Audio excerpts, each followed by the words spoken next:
കാഴ്ചകളുടെ പൂരത്തിന് ഇനി നിമിഷങ്ങൾ മാത്രമാണ് ബാക്കിയുള്ളത്.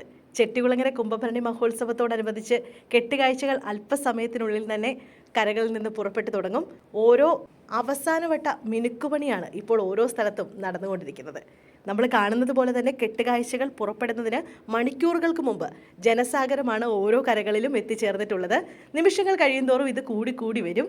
ഈ ഒഴുക്കിൻ്റെ ശക്തി കൂടി ഭക്തജനങ്ങളെ കൊണ്ട് കരകൾ കരകവിയുന്ന കാഴ്ചയ്ക്കായിരിക്കും ഇനി വേദിയാകുക. ഓരോ കെട്ടുകാഴ്ചകളും ഓരോ ദേശത്തിൻ്റെയും കൈക്കരുത്തിൻ്റെയും കരവിരുതിൻ്റെയും മനോഹരമായ പണിത്തീർപ്പുകളാണ്. അമ്പരചുംബികളായ ഓരോ കെട്ടുകാഴ്ചകളുടെയും നിർമ്മാണത്തിന് പിന്നിൽ ഈ ദേശത്തെ ആബാലവൃത്തം ജനതയുടെ വിയർപ്പുണ്ട്. ഒരുപക്ഷെ കേരളത്തിലെ തന്നെ അതിമനോഹരവും അതിപ്രസിദ്ധവുമായ ആഘോഷങ്ങളിൽ ഒന്നായി ചെട്ടികുളങ്ങര കുംഭഭരണിയെ മാറ്റുന്നത് തന്നെ ഈ കരയുടെ കൂട്ടായ്മയാണെന്ന് തന്നെ പറയാം. ലോകപ്രസിദ്ധമായ ചെട്ടികുളങ്ങര കുംഭഭരണി മഹോത്സവത്തിന് ഏതാനും നിമിഷങ്ങൾ കൂടി ബാക്കിയുള്ളപ്പോൾ ഓണാട്ടുകരയിലെ ഓരോ വഴികളും ചെട്ടികുളങ്ങര ദേവീക്ഷേത്രത്തിലേക്ക് നടന്നു തുടങ്ങിക്കഴിഞ്ഞു. ഓരോ വഴികളിലൂടെയും എത്തിച്ചേരുന്ന പതിനായിരങ്ങൾ സംഗമിച്ച് ക്ഷേത്ര മൈതാനം ജനസാഗരമാകുന്ന കാഴ്ചയുടെ നിമിഷങ്ങളിലേക്കാണ് ഇനി കടക്കുന്നത്.